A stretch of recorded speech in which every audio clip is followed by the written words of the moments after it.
Right, good evening all. So this is an extraordinary meeting of the Community and Corporate Overview and Scrutiny Committee, as requested by ourselves. So just to the prelim, if I may. The role of the Overview and Scrutiny is to provide independent, critical friend challenges and work with the Council's executive and other service providers for the benefit of the public. The committee considers submissions from a range of sources and reaches conclusions based on the weight of evidence and not on party political grounds. Non-committee members and members of the public are welcome to attend meetings or participate in the meeting virtually in line with the Council's constitution. This meeting may be filmed for inclusion on the Council's website, so please note that other people may film, record, tweet or blog from this meeting, and the use of these images or recordings is not under the Council's control. So the first item is apologies, if there are any, please. Apologies from Norman Jorgensen and Pauline Jorgensen, Chair. Thank you. Are there any declarations of interest? None? Thank you. Are there any public questions? No public questions and no member questions, Chair. Thank you. So the object of this one is a strategic asset review to scrutinise a review of WBC's borough-wide assets and future opportunities for use and service delivery. It's item 96. And Stephen or Sarah, will you be introducing this? I will introduce, and then Sarah will do all the hard work and answer the difficult questions.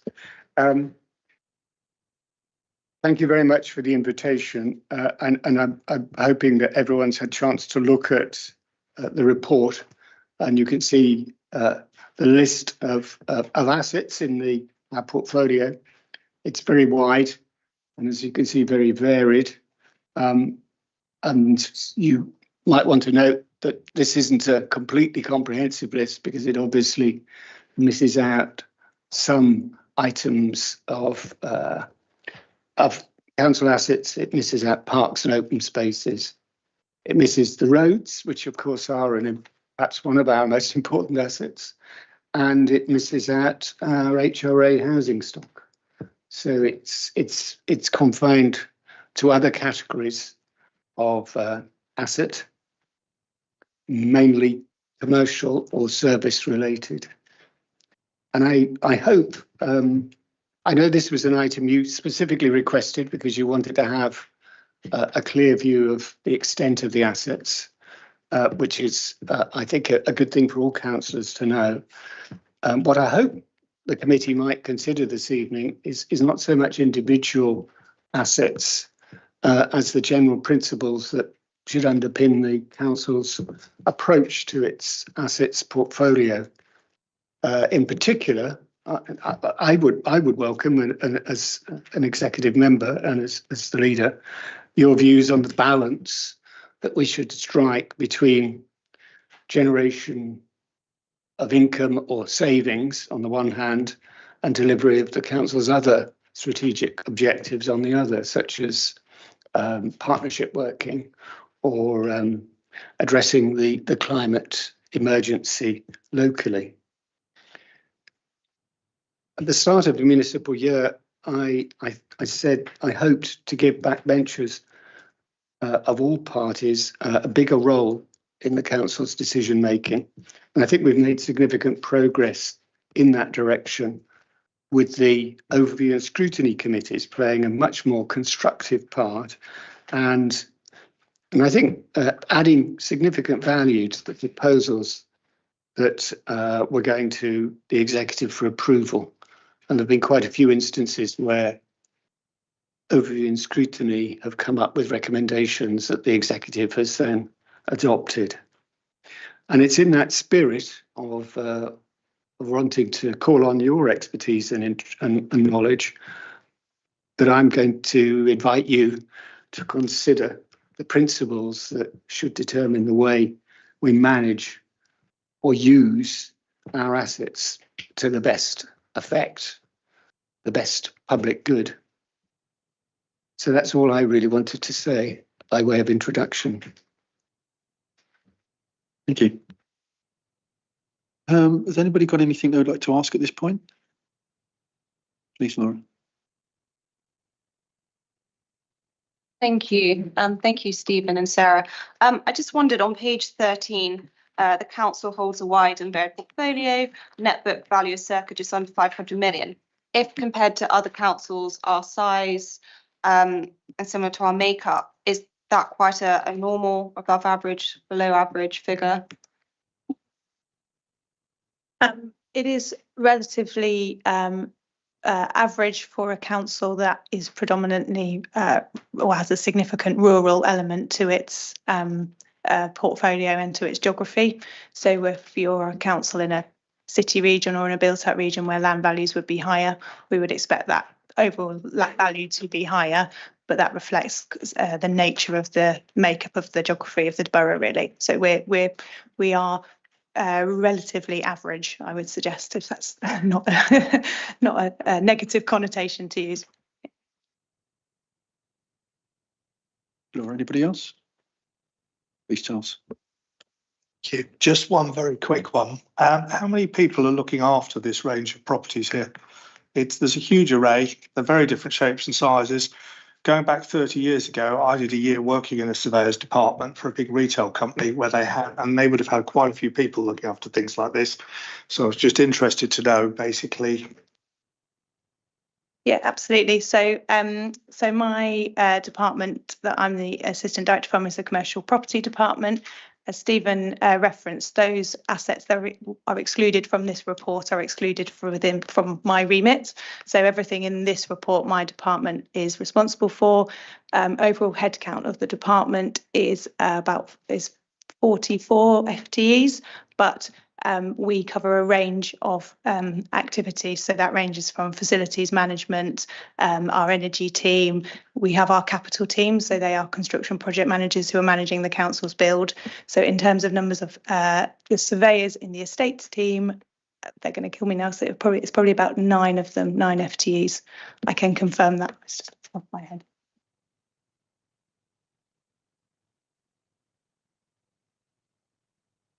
Anybody else? Before I ask a sort of a question. So I'm looking at the investment portfolio and my general question for there is, as an investment, has it been a good investment? Has it given a reasonable return for the funds that have been put in there, or is it balancing the loans against the funds that are coming in, or are we in a good position, reasonably well balanced?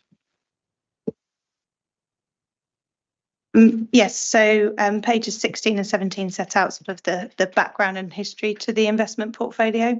And you will see there that on page 17, in 2022-23, we had a gross annual rental income of 3.89 million from that investment portfolio. Once we take off deductions for debt, property management and our repayment costs, so paying back the financing costs of the loans that we've taken out, we still have a rental income of net over £1 million, which is money that the council can then use to go towards its service delivery. So it is obviously, when you have properties like that, there are risks associated with, but overall that is the number that the portfolio delivered for 22-23 to contribute to service delivery. Thank you. So a follow on from that, I've probably got myself mixed up with 2 pages, 16 and 17. For the investment portfolio, what's the occupancy rate in that area? Is there any idea on that? So in the investment portfolio, the majority of the buildings are occupied. We have within some of them individual suites. So if it's an office building that's broken down, there are a few vacant units. We have one unit at Mulberry Business Park, which is occupied by the Cowshed charity. So we have utilised that where we've had difficulty finding a commercial tenant for it. We have utilised that for our BCS partners.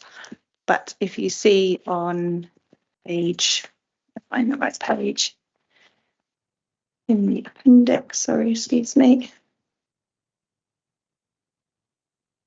On page 30, it lists out there the properties and the individual tenants, and you can see it has where we have individual vacant units within the properties. So you've got one, you can read down there. Thank you for that. I wonder, Chris, whether I can just add Yeah, please. to what Sarah said, that obviously mention of the cowshed reminds us that there are other functions to the property assets we hold, and in this case, supporting the voluntary and charitable sector, our partners, is really important. It's also worth just recognising that if you look at our regeneration portfolio, which is essentially Wokingham Town Centre properties that we hold, the function there is not just about earning a revenue, it's about sustaining the local economy. And we've got there, I think, I've been told, 97% occupancy rate, which is very good.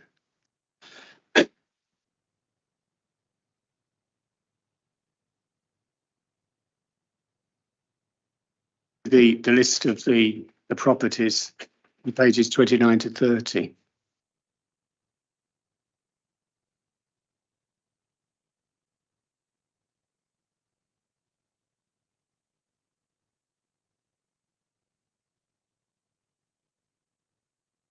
So I'll just throw another question. Are there, in your view, any properties that are overly unoccupied?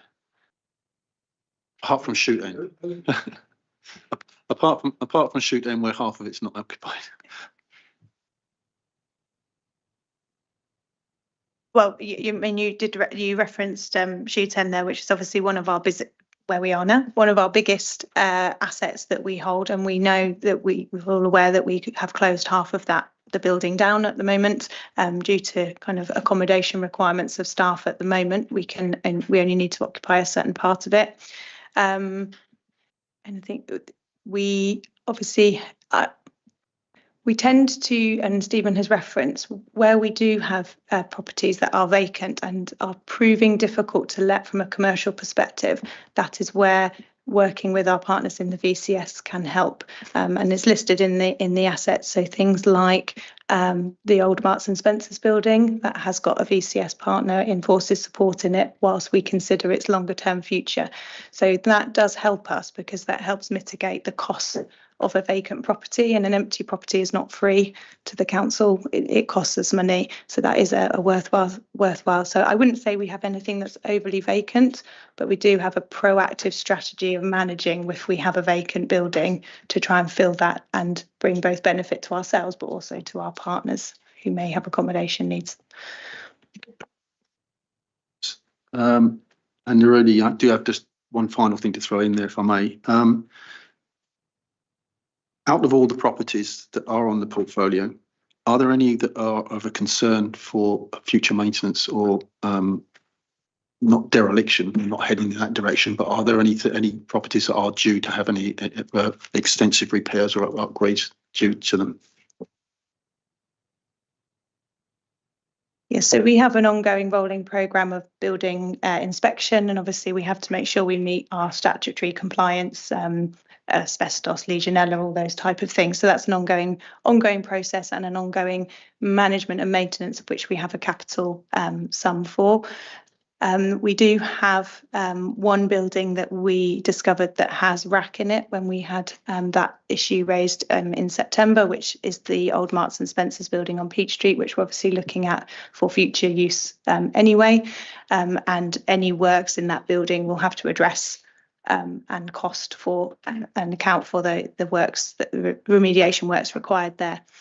One of the key elements of our focus will be around the carbon and energy efficiency and performance of our estate as we go forward. We have both our committed aim to be carbon neutral as an authority by 2030, and the estate has a significant role to play in achieving that. But also we have the introduction of the minimum energy efficiency standards, which is a national piece of legislation which requires on commercial properties to have a certain minimum level of energy performance. And that will be a significant focus for us over the next few years on a rolling programme of making sure that our estate meets those energy efficiency standards. That's the main, I would say, main focus that we will need in terms of building maintenance and investment going forward. Thanks very much, Sunil. Cheers, Sarah. Laura. Thank you. I just wondered how active the council is, especially when it comes to the VCS occupation of property, because it's very wise to have VCS tenants when you just can't get a commercial tenant. But is the council's attitude sort of quite passive, just waiting to see if a commercial tenant will come along? Or are you actively trying to plan to see what can we do with these buildings in the long term? Because we can't rent it out to VCS tenants all the time. Perhaps the housing companies will look at it, or we're planning something a bit more. So just like to understand a bit more about our passivity in that area. So in relation to our commercial portfolio, we have agents that we work with both locally and nationally, depending on what type of property it is. So we have local agents who are very active in Wokingham, and then we have agents who work more on a national field. So particularly those working on our units in the regeneration portfolio in Wokingham who are looking to bring in some of the national tenants. So we sort of go on it on two levels really. Quite a lot of the commercial portfolio on the industrial units in particular is quite often from word of mouth, and within the local kind of business area. We do see in some of our areas such as Grovelands and the units we have in Twyford, where a business may start small, and then as the unit next door comes up, they come to us directly and say, can I expand or can I move in? So we have quite a lot of organic growth as well. So we're trying to sort of be proactive on all sorts of levels really, but it's predominantly through our agents where you will see the for let signs and the sort of active marketing. We do also, working with our colleagues in communities and partnership who are very obviously close to the VCS, that is where we tend to receive requests from our VCS partners if we have any properties available that could meet their needs. So we're getting their needs in from there and then matching and doing that sort of proactive part there. So we're not planning to change these buildings usage at all. It's still going to be commercial in the eyes of the council, have VCS there in the meantime, and then just wait and see by word of mouth and agents to get those commercial tenants. Some buildings are being repurposed for other strategic objectives. You'll be very well aware that we've got really significant pressure on costs associated with homelessness and care leavers requiring accommodation. So repurposing some of our assets to help reduce the future costs there is part of the strategy. And as I said right at the beginning, it's a question of balancing these different strategic objectives. Clearly, we need to earn an income, a rental income from our properties, but we also need to be mindful of other service pressures which our properties can help relieve. That's what I was getting at, and that's very welcome to my ears. Thank you. Thank you, Laura. Charles? Thank you. I had three questions, I'm afraid. The first one was, we've obviously got this long list of buildings in here which have been let to the VCS. I fully understand why the council would do that. It makes logical sense as a short run thing, but it's never made sense to me why we don't use the top two floors of this building for the VCS, actually look to use those assets, some of which we're letting commercially, like the Mulberry Business Park, to others, and transfer that into income, put the VCS up here. And I'd be interested in your comments on that. This is something we are considering. Okay, thank you. The other thing I was going to ask is, this is all very good and very detailed, basically, and helpful, but just curious as to, the council owns some big properties in the town, the old library, this building, for example. You know, obviously letting things out short term, basically, or to the VCS is the right answer in the very short term. But, you know, what is the 5-10 year plan for these buildings? You know, the question always comes to my mind as I look at the old library and think that site should be redeveloped for something else, whether it's for the council or something different. Well, as I'm sure you can imagine, Charles, this is like a many-piece jigsaw where you have to move parts simultaneously. You can't just move one part without it having an effect on others. So we are assessing. This is really part of an exercise that will go on for some time, of assessing all the assets and making sure they're all providing us with the best value, both in terms of money, but also in terms of our strategic priorities. So all of the assets you've talked about, we are considering what the best use of them can be. Final one for now. Sorry. Sarah had something to add to that. Just on those specific buildings, obviously the executive made a decision back in September for us to look at future HQ provision, which included looking here, the Marks and Spencer's building, and the old library is in the mix of that as well. I expect that work, we will be reporting back late summer on that through ONS committee and executive, and I would suggest that once that next stage of feasibility work has gone, that we will be in a position to make some firm decisions about which of those buildings, which makes up our future headquarters provision, none of them, some of them, all of them, and then we will be able to then make that firm long-term plan about that. That's until we've kind of got to start pinning something down and making some certain decisions, but we need to do this additional piece of feasibility work just to make sure that we're clear on costs, etc. Final question was, I welcome Stephen's words, which are exactly in my mind, basically what should be done with this. Should be getting a commercial return and making a long-term plan, and where necessary and where there are buildings we can't let, offering them to the VCS. But I was actually interested in something else, a building I don't see in here, and correct me if I'm wrong, which is the block of flats, which is 90% finished near Carnival Pool, which, correct me if I'm wrong again, has been empty for 18 months, 2 years. And I would guess from my limited knowledge of development, any profit the council could have made from there is probably gone or nearly gone. And I just welcome your comments on where that building is in this, what the plan is for that, and what the overall kind of picture is with that.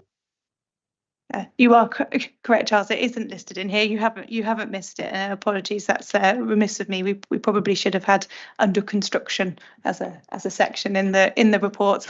As you all know, or be aware, the contractor that we had constructing those flats, Midgroup, went into administration.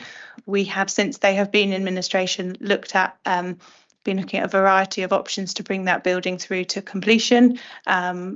And we have been working on that. We now are working with Osborne's, a different contractor, to finish that building. They are now on site. You will see their hoardings up, boards up on the hoarding, and we expect that project and those properties to be completed by the end of this year, very beginning of next year. We are, as everybody knows, the impact of inflation and the impact of time is putting a stress on that project, and that's what we're trying to manage at the moment. It's over 50% complete. It's a watertight building, and we need to get that completed as soon as possible. But apologies that it's not listed on here, but it should be. Sorry, one final question on that. Am I correct? Yeah, will the council get a commercial return off that building? Yes, it will pay back its the cost of constructing it. Louise. Thank you. Sorry, I wish people wouldn't call that library the old library, because that makes me feel extremely old. Because for me, it is the new library, because I used to go to the one which is now the restaurant. Find it like a personal attack. I just want to say something about the use of facilities for VCS or voluntary organisations, in that the short-termism implied in we're going to have them when, we'll put them in if we can't get a commercial, or until we can get a commercial response. One of the problems for NGOs in general, and a particular problem if you are building a process of service delivery, of essential service delivery through NGOs, is the volatility of the sector, like the constant desperate search for funding, whatever. Anyone who's ever worked in the sector knows it. And the difficulty of dealing with, 1 month rents, 3 month rents, these very, which is what happens when you are filling in. Yeah.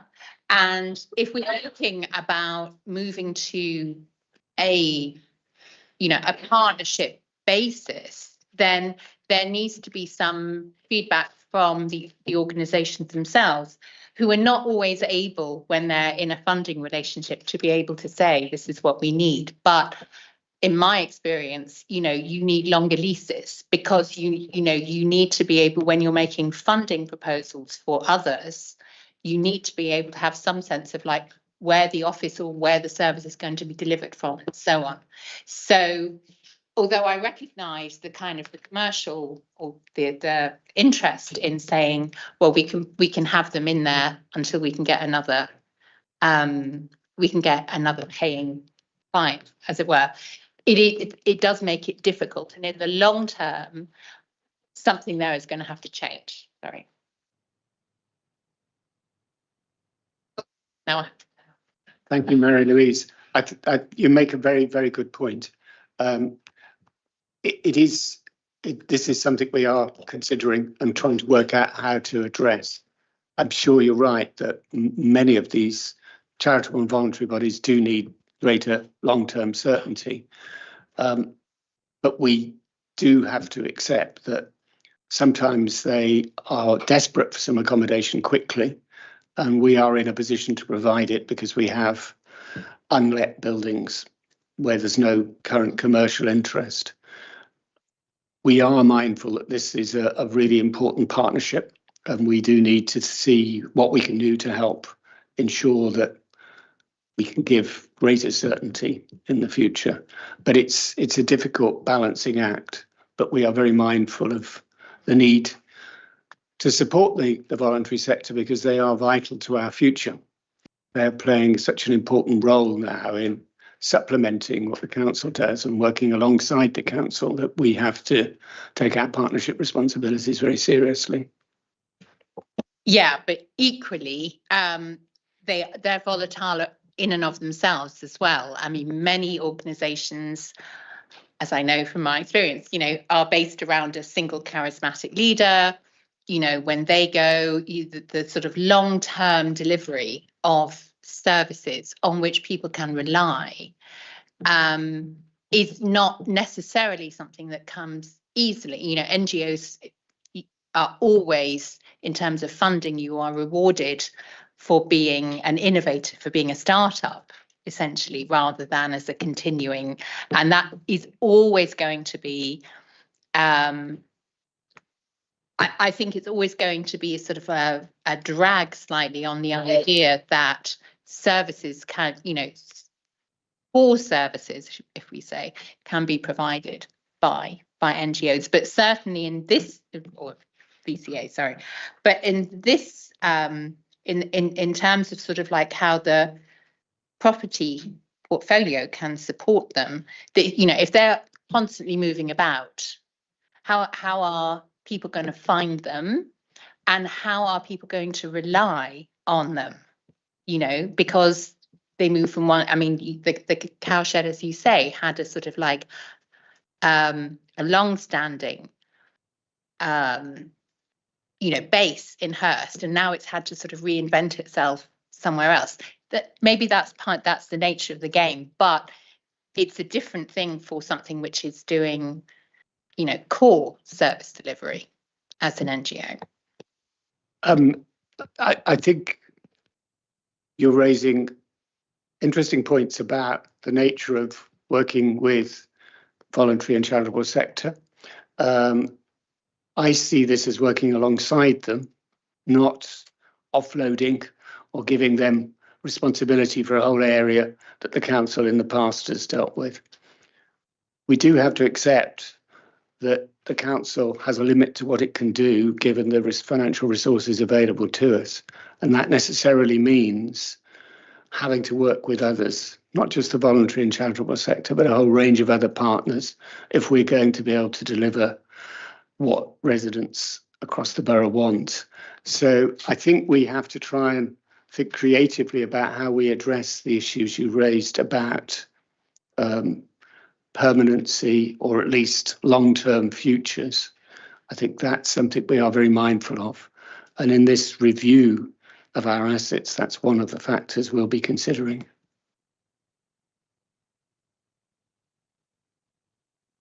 Thank you. Al, Thanks. Yeah. Just following on from that point, is there a strategy about long-term leases for town and parish councils, not in where they're using Woking Borough Council facilities? Well, just as the voluntary and charitable sector are key partners for the borough council, so are town and parish councils, key partners. There's lots we can do together. And we are increasingly trying to bring the parishes and towns and borough closer together so that we can actually realise some of the potential that there is there to work creatively and effectively to help benefit people in the borough. That consideration alongside the voluntary and charitable sector's needs is something that we are building in to this review. I can't say we've got a strategy as yet, but this is one of the things that we are considering in the great mix of things we're having to consider about how best we use this portfolio of very varied assets to best public use. You, Peter. Just a few questions. With regards to the very point-directed questions, I'm afraid, as opposed to high level. With regards to Barclays, are they just going to continue paying, and that's just going to be an empty building? Because my view on that is an empty building looks poor from a community point of view. Yeah, absolutely. The optics of vacant building, even if the rent's coming in when you're walking past it on the street, absolutely, I agree with you. They do have the term of their current lease to run, which I believe is around 2 years. I can confirm that after they are paying the rent demands on that. They are advertising that property. So effectively either a sublease, or they may come to us and say, actually, we've got somebody who wants to take the building. Can we have a discussion about what that means about their current lease? But we cannot advertise that building as being available, that it can only come through them. And that's what we understand that they are doing. But absolutely, I agree with you.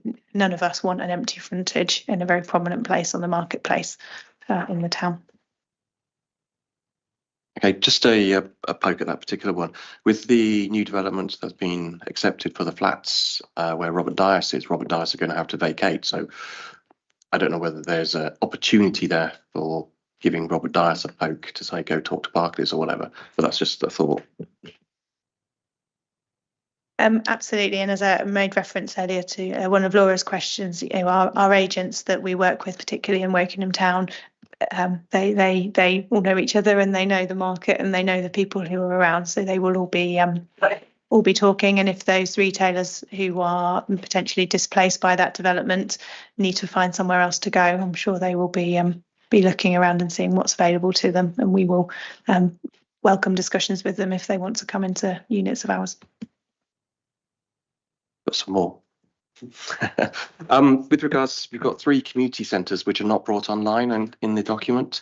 Matthews Green, Arborfield and Montague Park. Obviously Montague Park's close to my heart. I just wondered what the plan is, any dates, anything that can be put in details, what partnerships are going there, because obviously something that could be done with the parish council to see if they could help self-fund some of the issues. So within relation to Matthews Green and Montague Park, we have been in discussions with Wokingham Town Council about options around their interest in that, and a few partners, and I would hope that we will be able to say relatively soon what the plan is for those buildings, in particular Matthews Green. It's something we're very conscious of, that we need to move forward with, and finding an operator to operate that building has been a challenge, I would suggest. In terms of Arborfield, we are working closely with the parish councils there and community groups, and there has been a group established to look at the operational model of that community centre, who's going to be in there, who's going to co-locate there, including the parish council. So that's very active as we go, and is obviously subject to the application and development by Crest, so working with them as well on that one.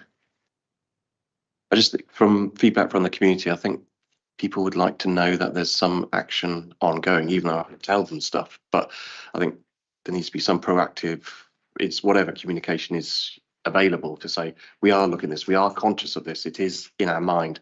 So people do feel that. Yeah, I can confirm that is the case. We are actively trying to ensure that these community centres come forward as soon as possible. As Sarah said, in the case of the two in Wokingham, we're trying to work with the town council to try and get a solution. In the case of Arborfield, I think we've got, as Sarah again said, we've got now most of the key players involved working through what they need to do to enable this to actually happen. And I think very significant progress has been made in the last year in bringing that forward. What had been seemingly stuck has now made some progress forward. And I hope we're going to be able to bring all three of these community centres forward as soon as possible. So please do pass on to your residents that we are working very hard to try and get a solution that will work. Thank you. And I do have another. We have a whole list of shops and so forth there, which is really good. Do we have many of them squeaking about rent? In terms of, oh, we're in financial difficulties and da da da. I mean, obviously, I can't go into the individual details in this forum. I think it's fair to say that all our businesses, whether they're retail or industrial or and everything else in between, are not immune to the impacts of the macroeconomic situation that we find ourselves in, as are our customers who are coming into those buildings. So we do very proactively work with our tenants. Charles referenced the team, so the teams of surveyors are investment managers, etc. They are out talking to tenants on a regular basis, and we will work with them as much as we can, you know, if times are difficult, etc. And we try to be not surprised if there becomes a difficulty, because we're talking to them regularly and we know them well. So that's, you know, we're very conscious of the difficulties that some of the businesses are facing at the moment, and just very proactively working with them to try and maintain that and manage that as best as we can. So it's fair to say you're cognizant of all the issues that are going on, and you actually got sort of mitigation plans in place. Yeah, absolutely. Cool. Thank you. Are there any more questions?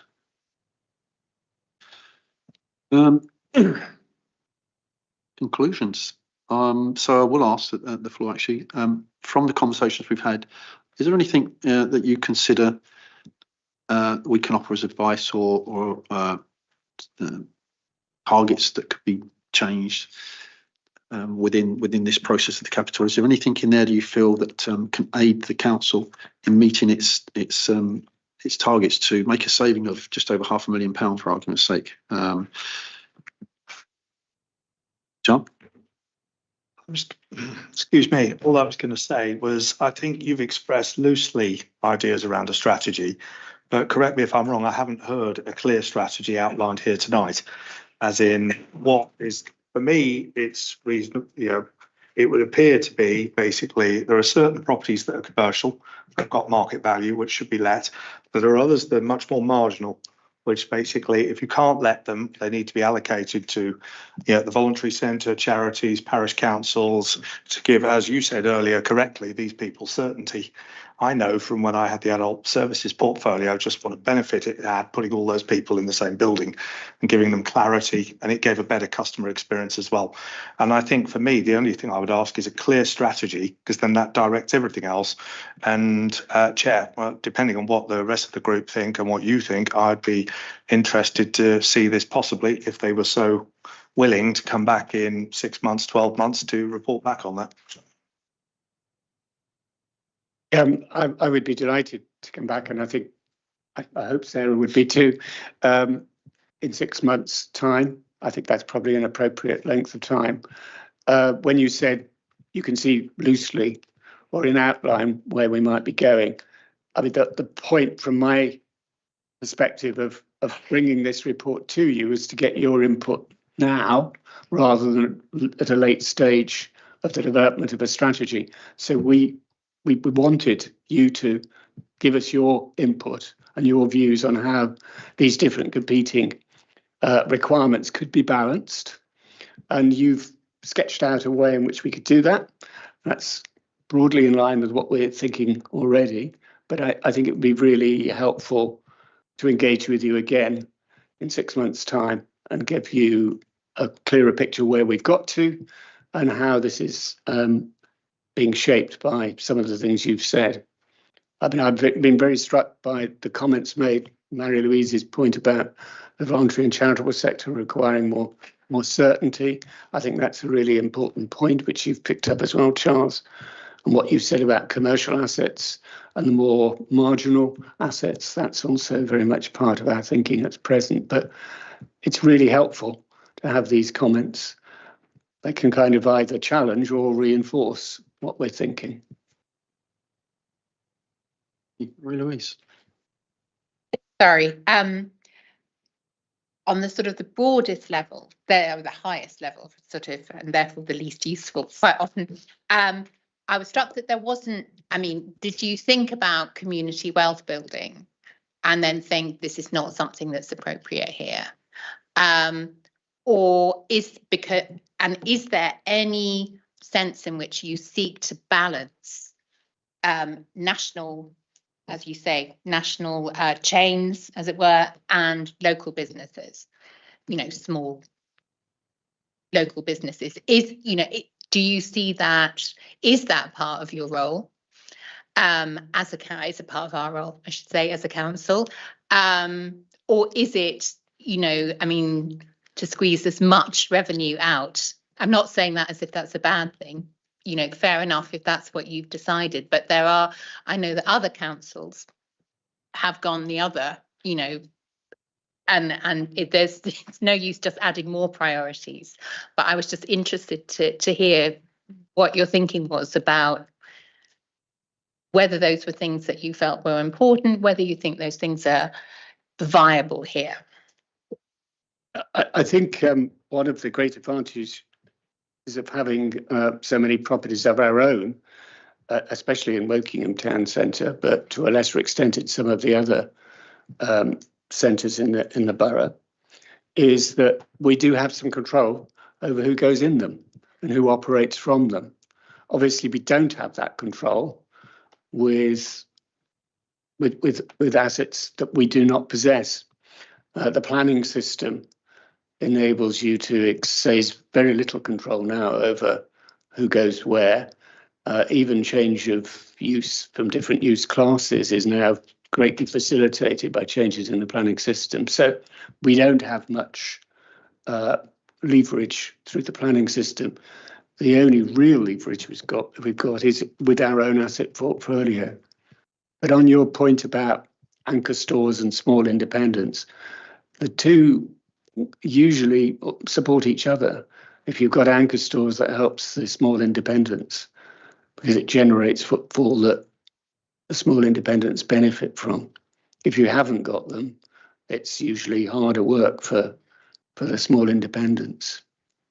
And I think that's one of the challenges of town centres across the country, that because of the shift to online shopping, and I'm afraid this is the big bad villain of the piece, because of the shift to online shopping, it's become increasingly unviable for some of the larger chain stores to stay in big expensive town centre locations where their sales per square metre are not justifying the rent and the rates they're paying. So they're pulling out, and as they pull out, that has a detrimental impact on the smaller traders that have depended upon them. So this is a really big challenge. And how we manage this situation is itself a challenge, because clearly we're not going to be able to stop the move towards online shopping. I mean, that has been going on gradually over a long period of time, but it's accelerated by the pandemic. And that's almost certainly never going to be reversible. It's just going to carry on.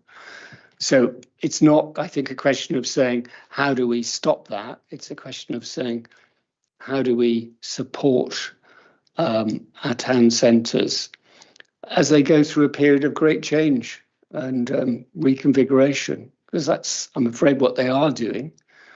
They're becoming increasingly venues for the kind of resources you can't get online. So leisure facilities, hospitality, cafes, pubs, bars, restaurants. You can't, as far as I'm aware, get your haircut online either. So barbers seem to be thriving all over the place. There are lots of them around. So all those things that it's really difficult to acquire or not very satisfactory to acquire online are doing okay. All those where they're competing with online are, I think, struggling. They're up against it. But there is a positive story here. If we, in this really quite big regeneration asset portfolio we have 97% of units occupied, that's a positive thing. And I do think one of the things we should be doing is trying to talk up the successes of the town centre, because there are plenty of success stories that really deserve to be highlighted.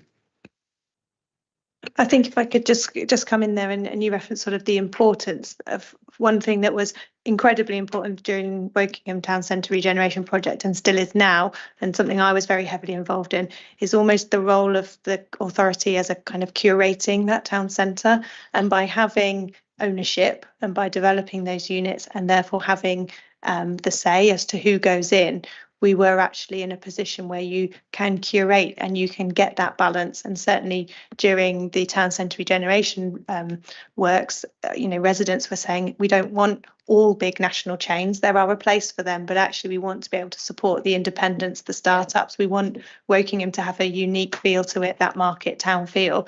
And actually as an authority in control of that land, in control of those units, we were in a very unique position to be able to do that curation role. And I think that's absolutely has to happen, whether it's big regen or, yeah.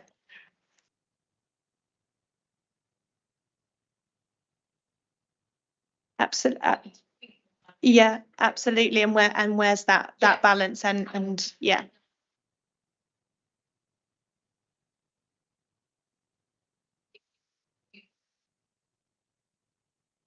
Mm. Shop, so, a local business that perhaps would have some kind of social function, whatever. What kind of rent differential would you accept? And I mean that's commercial. So sorry, that's commercially sensitive information. Obviously, you're not going to give the answers here, but I'm just giving it as an example of what what the stresses are. I think that comes back to the opening ask I made of the committee to think about the balance between these competing requirements. We clearly do need to generate an income, because that income helps support services that benefit all of our residents. Without that income, we will be struggling. The target is £560,000 or £70,000 for this coming financial year from our assets. But it is important to balance up these different competing requirements. So you can look at this portfolio of regeneration properties in the town centre. And yeah, of course, there are some very familiar nationwide names: Aldi, Premier Inn, Costa Coffee, Superdrug, Boots, Waterstones, Oliver Bonus, Mountain Warehouse. But there are plenty of local small businesses as well. So we are very mindful that we do want to support small businesses in the town centre which are local. There's no question of that. And I think that's, I don't know, your view, maybe it's not a very balanced portfolio. It could be more local. It looks to me not bad compared with what you might see in many places. There's a surprisingly large number of independent shops still doing really well in Wokingham Town. Laura, thank you. Thank you. I think we're all in agreement that the VCS need more certainty. That's especially what they bring up when I visit them and some of their buildings. And I wonder what certainty we do give them. I understand we still need to remain flexible and it'll be different agreements on different buildings. But could you share how much certainty we give them and if we can make that better for them in the future?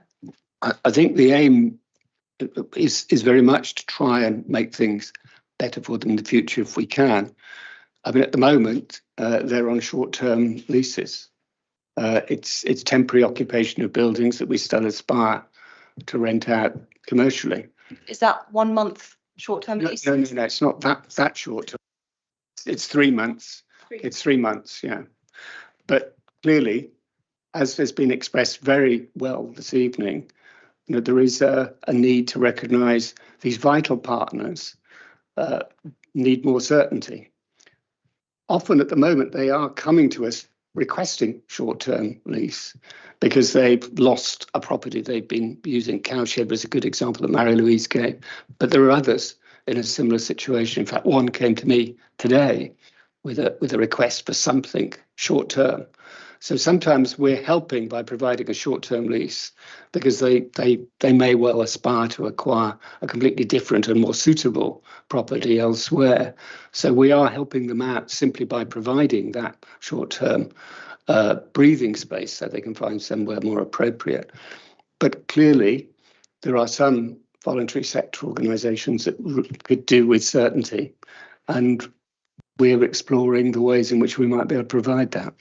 It'd be great to hear more in 6 months when you bring it back as to the VCS tenants who do want something longer and more certainty, how we're really supporting them.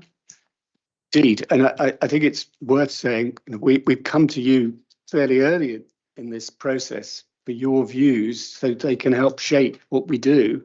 We can't give you all the answers now because we don't know them, because we're still doing the work of evaluation.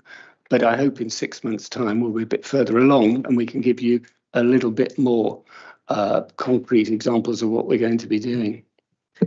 I think also just as part of that, in that we obviously we have come early and we need to have conversations with our VCS partners. We need to really understand what it is that they need, their situation is where they are now. Is that right for them? Actually, what do they need? So that will be a really important part of the next sort of 6 months worth of work to get that final asset strategy in place. Understanding what it is they need from them is going to be a really important conversations over the next few months. Well, I think you've heard strongly from all of us that the VCS are really important to all of us. So it's not just a particular view of the financials and the most important thing. That is a facet. We need balance, and there is wealth in what the VCS do in bucket loads. So thank you for coming early to us, and I think you've heard us loud and clear. We have indeed, and I'm delighted to say in that area that reinforces our belief that this is the right thing to do. So thank you. Thank you, Laura. Catherine. Yeah, I just want to talk about something completely different, which is shoot end.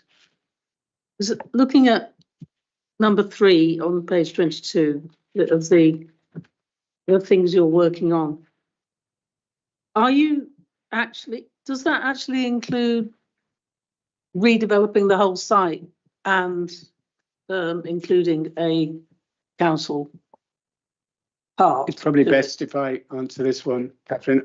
This is still in the process of evaluation. And incidentally, your opening remark, this is not the same as what we've just been talking about. It could be the same. It may well be the same. That's one of the things that we're working through at the moment.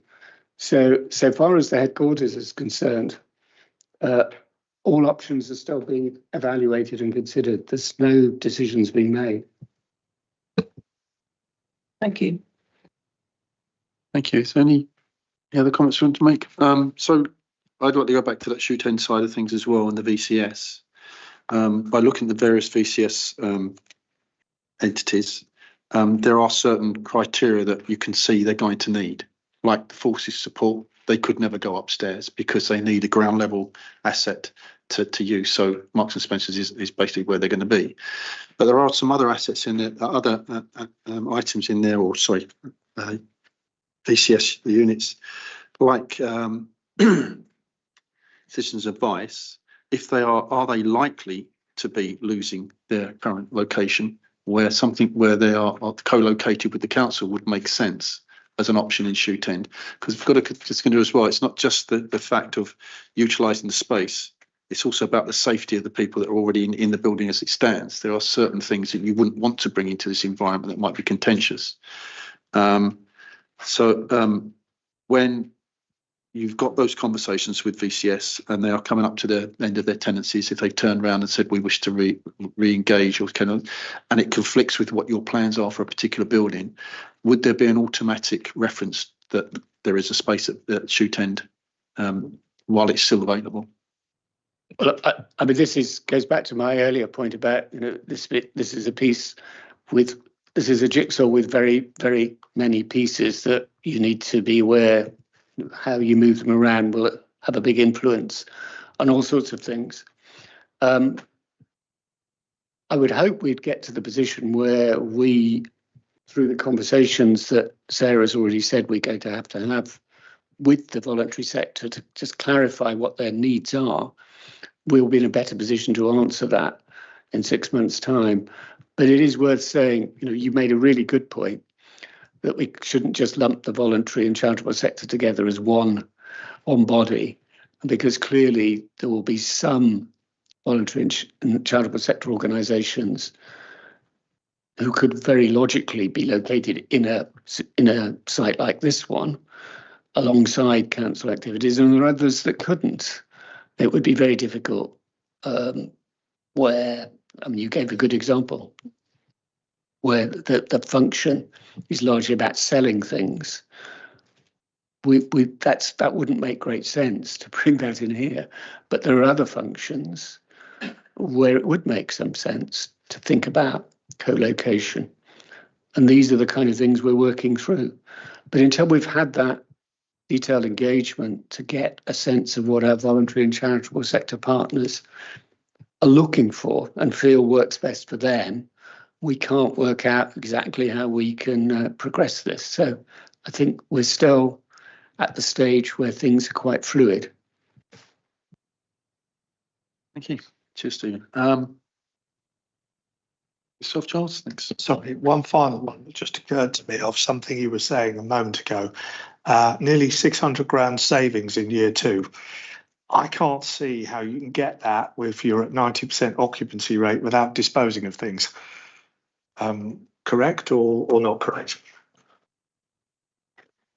So the main savings will come through from either consolidation of, and this will be predominantly where I've talked about on page 20, the rationalisation and consolidation of our corporate offices and our services. So that is a piece of work that's happening at the moment. So we have, and you'll see in the report, quite a lot of properties where council teams are occupying across the borough. So is there an opportunity for some of those services to co-locate? Could some of those services come into the headquarters, for example, and therefore we can reduce either our property running costs or ultimately dispose and rationalise those assets. So that's where the predominant focus of the saving for next year will come from, looking at our own services and where they're located in the borough. So reducing running costs and building costs is the key contributor to that savings target. It is a big target. Yeah. I'm not. Thank you. If there are no other comments from the floor, thank you. Stephen and Sarah, thank you very much for bringing this to us. I didn't realise it could be such a complicated item to look at, but it is. But it's nice to see it in a small package than what we normally see. Thank you very much to yourselves and the officers that have helped you bring this to us. And I'd like to now look at the recommendations that are in the document on page 5 and add one line on there, which is going to be that we request that this topic is referred back to the CCIS in 6 months' time with an update on progress. Is there anything else that you can think you want to add to that from this? Well, yeah. Would it benefit if I was to write a note of this evening's discussion, which may be an appendix to the executive report, to give a flavour of the discussion and the key points? Certainly help us. Please. Sorry, I was going to suggest as one other thing, basically, the committee may want to ask for is a clear identification of what the overall strategy is, basically, before the meeting in 6 months' time. Yes, if that's, we bring that in to add to that for the 6 months thing that as you progress with the various items, if you could bring. I think surely, I'm sorry to interrupt you, Chair, but picking up on Charles's point, we want to give a report at 6 months on how far we've got so that you can continue to play a part in shaping the strategy. If we come to you and tell you in advance of that 6 months, this is the strategy, that's not quite the same exercise as we were envisaging. Yeah, I do understand that. I think it's going to be pointers from both directions. If there are, from ourselves, yes, we need to help shape the strategy. But I'd also possibly like some input that identifies a direction the strategy might take, considering events that have occurred in the 6 months. So within that progress report, that we have any indications as to where a strategy might direct to help us formulate it for the interim. I think that's what we'd envisaged. Yeah. And being able to in 6 months to talk more about direction of travel, Okay. rather than final version, which we were asking your views on. Come back on that briefly. I'm happy with what you suggest as a compromise, Chair. I think the reason I asked for it was basically it's impossible for me in 6 months' time to assess what's proposed if I don't know what the aim of the group who are proposing it is to get to. You know, we've discussed tonight the balance between the voluntary sector and commercial assets. Now, you may conclude in a month or 2 months that actually it should be 80-20, for example, for X, Y, and Z reasons. But if that's just presented to us a week before a meeting, you may be well down the track with whatever you're proposing before we even have sight of it. So that was the logic behind my question, but I'm happy with what you proposed, Chair. Thank you. The only other item or comment I might add to that is that if there is something dramatic that changes in the 6 months, like suddenly you find a buyer for shoot end, for argument's sake, that would be flagged up as maybe we would call that and add it to a meeting beforehand. I'm hoping this will be a truly interactive process where this isn't just we tell you what we're going to do and you comment on it. You have some input into this rather than just a role of scrutinising, a role of overview, which is part of the policy formulation remit of overview and scrutiny committees. So I mean, those kind of percentage splits that you were talking about, Charles, you know, we would be hoping you will also have an input in suggesting what you think the appropriate ones are.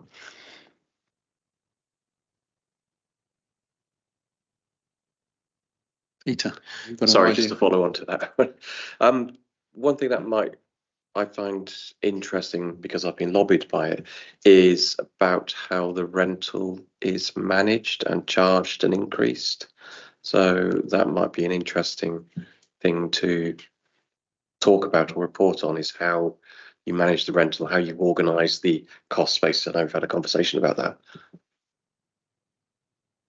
Yeah, absolutely. So it's yeah, we've obviously had previous discussions. It's quite a nuanced and focused bit of discussion. But if committee would like that kind of background to how that's set out, how we manage it, what the rationale is, how it gets set, then we can provide that information.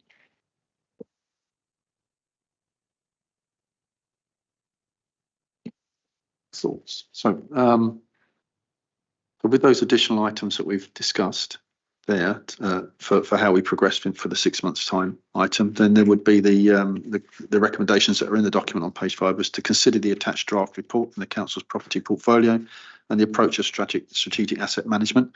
So I think we've done a reasonably good job in the short time we've had to assess what's in front of us for that. And then the second recommendation was as appropriate to the executive, following consideration of the report, will make the recommendation. So as it's quite a green topic, new to us as such, we haven't discussed this before in the year. It isn't going to be, I think, appropriate at the moment to make a major consideration and say this is the direction we think you can take, because there are so many eggs in this basket. I really don't see which one we're going to put in the frying pan first. I really don't. And I I'm going to say that I would trust the officers and the executive to steer this in the right direction, because at the end of the day, if it doesn't go in the right direction, there's going to be a massive financial implication of failure or loss of assets. And as we've seen, as you've mentioned, there are some properties that are ideal for a certain role, but they're going to be costly to convert to get to that point because of the maintenance costs that are involved, and they would be a loss if they were sold, because somebody else has got to do that work, and they're going to expect a discount in the price because they've got that work. So the balancing act is there. The hope is that that we get it right, so that it ends up balancing in our favour rather than somebody else's. I think it's, thank you for that, Chris. I think perhaps I should have made it clearer long before the meeting that we were hoping you would be able to engage in this whole process rather than simply give a verdict on what the officers and executive had thought was the best thing to do.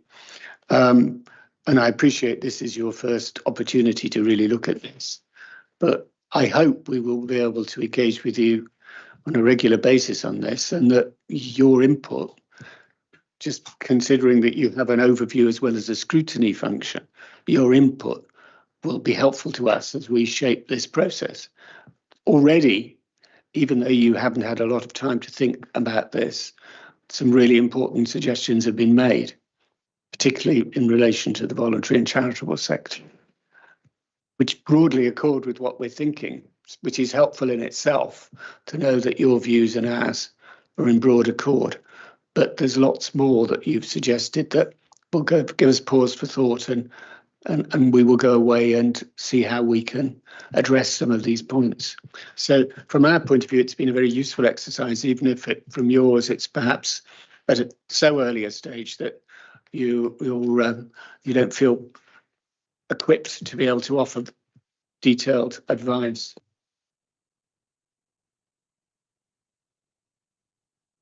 If I could just add to what Stephen's just said, it's not all about set piece meetings. It's possible to share information as we progress over the next 6 months, so that members of the committee have an understanding of how the direction of travel, and then becomes more of a two-way process. And then at these meetings, you can actually hopefully get to more what you were trying to achieve. Brilliantly put, if I may say so, Neil. I should have turned to you for that summary, but that's absolutely right. This does not have to be a process simply that takes place in this committee room. It can take place through exchanges outside the committee room, and we will endeavour to keep you updated. On that thought, would it be possible for a sort of a summary contact, an email of some description once a month between whoever is chair and vice chair to bring it to attention of any any events or progress that might have been made or is being made that might twinge some interest and maybe trigger an earlier meeting, maybe. Just so that we've got that drift of information and we can feed it informally between the committee. Yeah.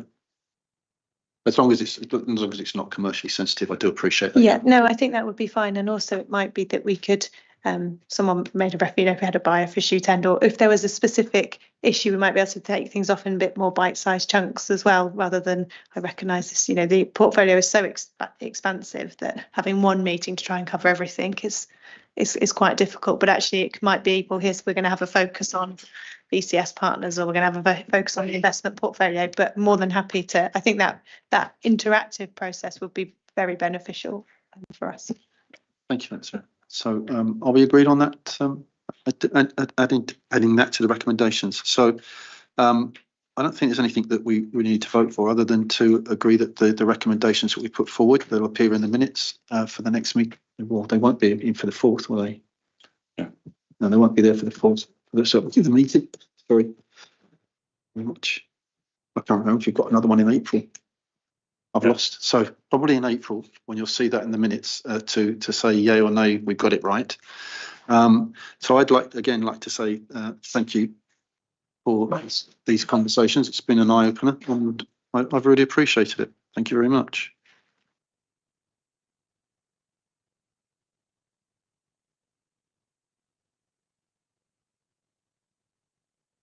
So we move on to item 97, which was the coordination of the development in Barkham. It is a shame that Councillor Cornish isn't available, because the two of you have done an awful lot in your conversations to bring this to everybody's notice, and there have been various comments being made in newspaper articles. There's been some events that have been disappointing, for want of a better word, that have occurred recently. So let's just wrap up in that page. Sorry, I've got page number 35.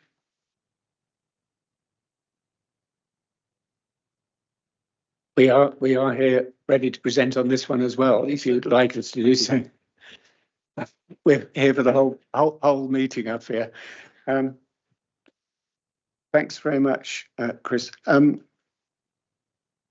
As the report says, the council's involved in this coordination, both as a landowner and as a local planning authority.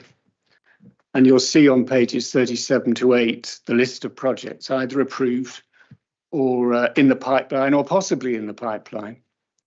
And there are a lot of them in a really confined geographical area. I think it's worth stressing that coordination to some extent is already provided through the council's control over what are called construction and environmental management plans for the different sites. And these can be coordinated and should, of course, be coordinated. A further level of coordination can be provided by the commercial property development team, which will be leading on the WBC projects. And a significant number of these projects are WBC, most of them. We also have the community liaison group providing another means of coordinating the different projects. But what isn't yet in place, and I think could be beneficial, is, I mean, at the moment, each of the WBC projects will have its own project team.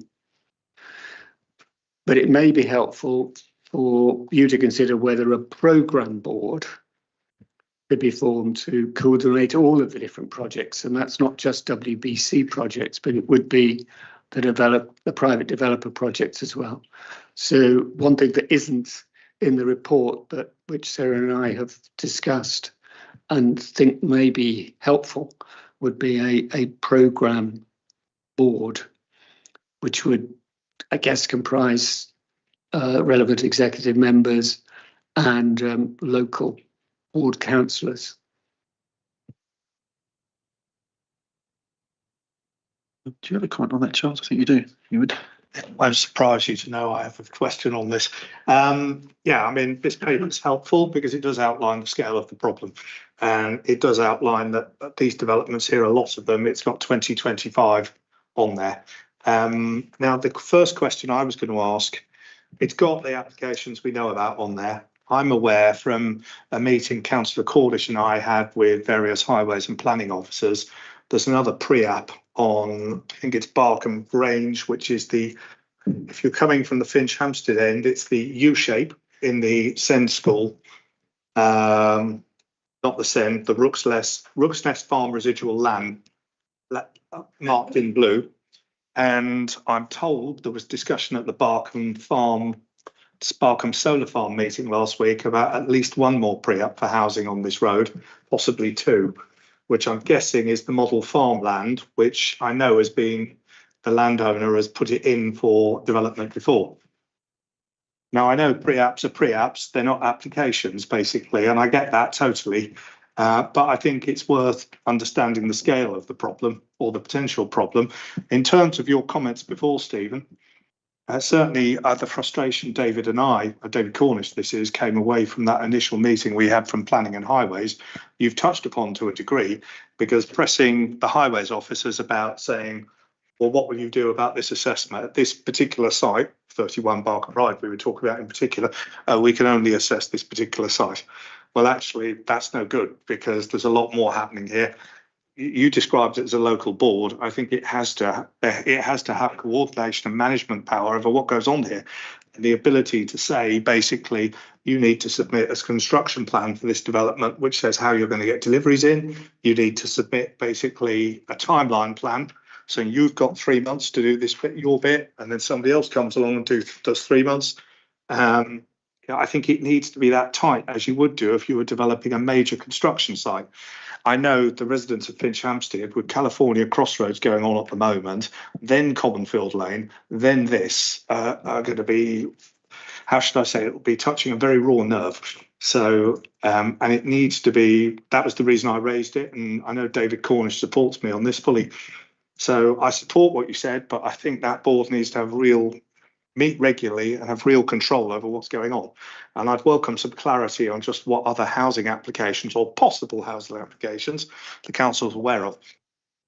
On that last point, Charles, we can't discuss pre-apps. I mean, they're not supposed to be in the public arena.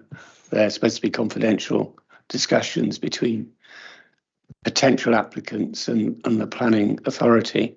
And we're not in a position to discuss those in public. All I can say is I'm completely unaware of them. I'm not involved in any discussions about them. On your substantive point about how this, I've described it as a programme board. If we think of this as a set of projects and therefore over the top of it is a programme board seeking to coordinate, I think the terms of reference would have to be worked out by the programme board. Once we've decided on what its appropriate membership is, there would have to be clearly some officers on there from planning and highways, because these are the key areas involved. But there would also have to be elected members, and obviously the affected ward councillors would have to be on there. That would be obviously a basic. But also executive members, I guess, for planning and the local plan and highways would have to be on there. I think my understanding of this is that highways officers are, like planning officers, told they must assess every application on its merits. And so you will get an answer sometimes that we can't look at the bigger picture, we only have to look at the application in front of us. But when they are assessing these outside the committee, when they're looking at things like construction, traffic, or any matter like that, they do coordinate as a matter of routine. But this programme board will, I think, give you and the residents that you and David represent much greater confidence that the council is coordinating this using all the levers at its disposal to do so. So, I'm very happy if you're happy with the idea of a programme board. I think that's something that would provide you with that level of coordination that you're looking for. I think my answer on that, I welcome that. I am happy with the basic principle of the idea. I'd be happy to take part on it. I know other local members would as well. I know David Cornish would, because he's told me that himself. I think it would need to have the ability to say no to some of these things. Even in here, we've got the Sen School and the solar farm being built at the same time. That's going to cause absolute chaos. I mean, the amount of, I work in the construction industry. We're working on a site 3 months ago in central London. We were told your lorry can be here between 7 and 9 on a Wednesday morning. It's 10 minutes late. We're sending it away. You're coming back next week, because it's that kind of control that is actually needed here. Because otherwise it's going to create chaos. In terms of your point on pre-apps, I know what you said. I understand that. But all I would say is the meeting I was at, which was probably not a public meeting, actually, one pre-app with numbers was discussed. And the Barkham Solar Farm Board, I believe, is a public meeting, and 4 to 5 applications were discussed there. So I think, whether you want to do it in here, I understand you may not, because it's a public meeting, and that's fair enough. But I think it's important that members who are involved, especially local members, have some understanding of what the world looks like here. No, I understand that, and that's perfectly reasonable. Can I just add to that in terms of the level of control, and it links back to a topic that we talked about in the previous agenda item when we talked about being the landlord owning the property. We have a much more curating role. In this scenario, on the project schedule in the report, 8 out of the 10 projects listed in here are WBC. They sit within my department. My team will be managing and project managing the construction. So we can control ourselves, and we have to control ourselves. So if we have to say, you know, this is the timing of deliveries, this is the time construction traffic, that in this scenario, which is a very unusual scenario to be the developer of so many projects, we can exert our own control, and we must do that for the benefit of our residents and to give them confidence that that's what we're doing. So that's sort of my commitment, I suppose, to the committee, that I give to Stephen, that I give to all councillors, that we are able to control ourselves and coordinate ourselves. We will do everything we can to engage with those private developers that may be around us constructing. I can't compel them to coordinate with us as a developer, but we will do everything we can. We will engage with them. We will encourage them to come in, and that's sort of my commitment that I can give the committee.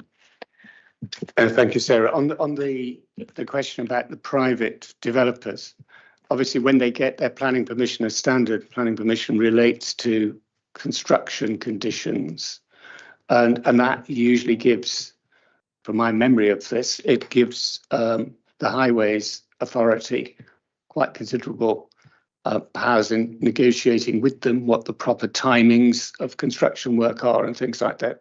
They have to come up with a programme, and that is a mechanism which can be used here, I think, to exercise some degree of control and ensure there's appropriate phasing of the work so that there isn't the kind of mayhem that you're understandably fearful of.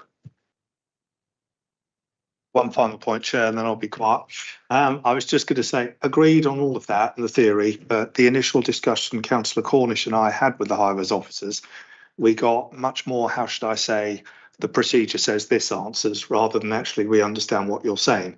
So I think if it was solely down to me what this committee recommended, I'd be saying in this scenario, because of the scale of development, there has to be a different approach. They can't be just basically, we're just looking at this development uniquely, because that was the answer David Cornish and I got. Well, you're absolutely right. There clearly can't be when you've got multiple applications potentially occurring in broadly similar period in a very small geographical area. And there's got to be a more coordinated approach.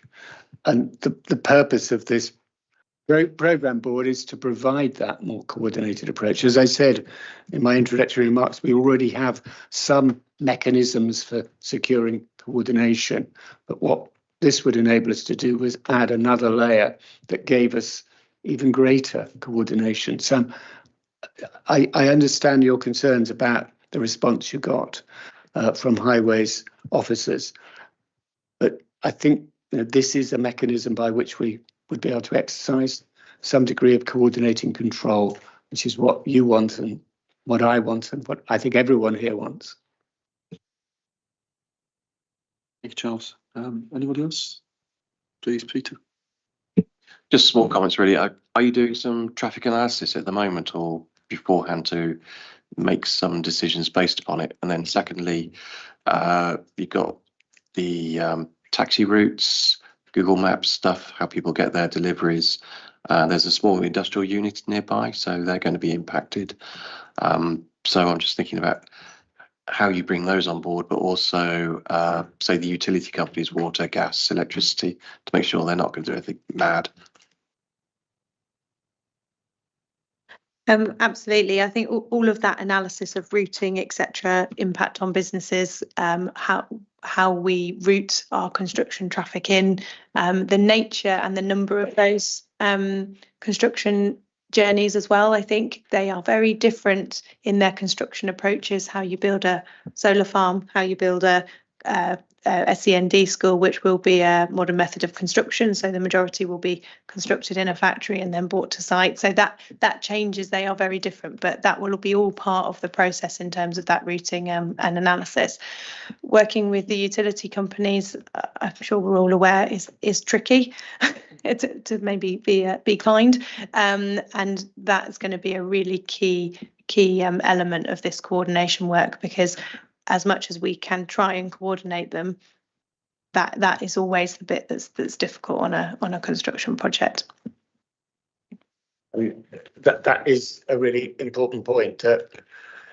You cannot predict, and I'm afraid no amount of coordinating work will predict whether the utility companies have to exercise an emergency right to come in and fix something, because they're legally able to do that, and there's nothing we can do to stop them. So, that is the really big qualification we have to add to all this. We can coordinate as best we can, but all you need is a utility company said there's an emergency works, we've got to come and do it. You can't stop them. They have a statutory right to do it. Thank you, Stephen. I want to put two heads on, one as a resident and one as ex-military. Recent experience with work that's going on in Shinfield, for argument's sake, which isn't massive. It's fairly mundane, and it's maintenance work that's going on the roads and change things, etc. But along comes a fibre layer and takes priority. So WPCC's activities then have to take second fiddle because of the conflicting timings, etc. So suddenly we get work being postponed.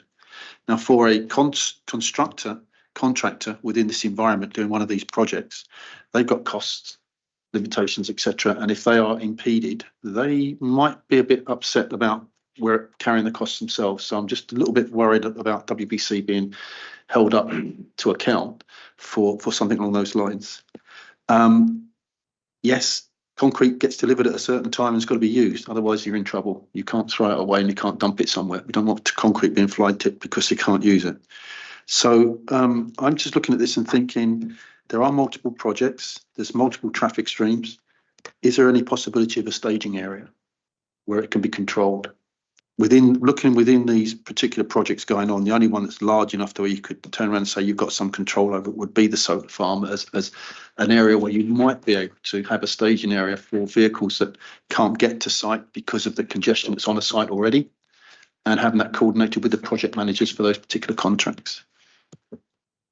I mean, you raise an interesting point. Obviously, the land on which the solar farms intended to go is currently agricultural land, so that may not be the ideal location.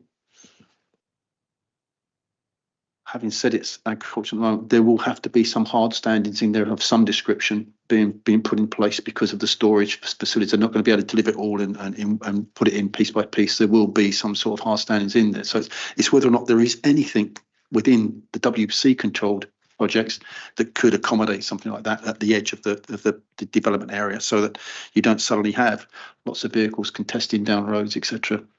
You get a ticket to go in, and the other one can't come in until he's come out and given it to the next one. The old token for the train driver. It's a single track road. It's just an idea. Yeah, I think very practical suggestions like that are absolutely something that we should be considering and will consider. And that, again, when we know more and we have that more detail of number of vehicles, routings, etc., timings, how we manage that. Certainly width of the roads are definitely a consideration, and getting construction traffic off the highway as quickly as possible, either into site or into a holding place, is going to be really important, because they cannot wait on the highway and impede that traffic. So a very sensible suggestion. I can't tell you yes and where now, but certainly something that we can take to the team and consider. Thank you for that. Any other observations or questions from the floor?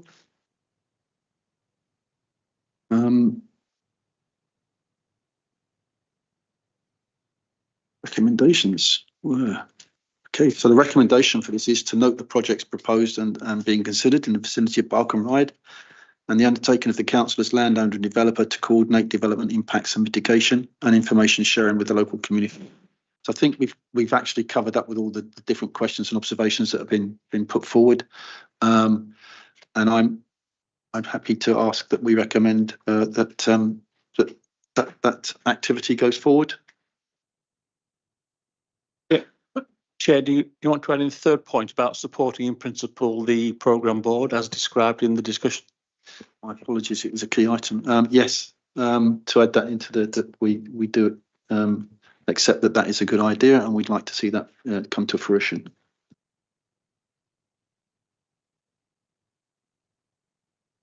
Have a show of hands on that. Those in favour of this recommendations? Thank you.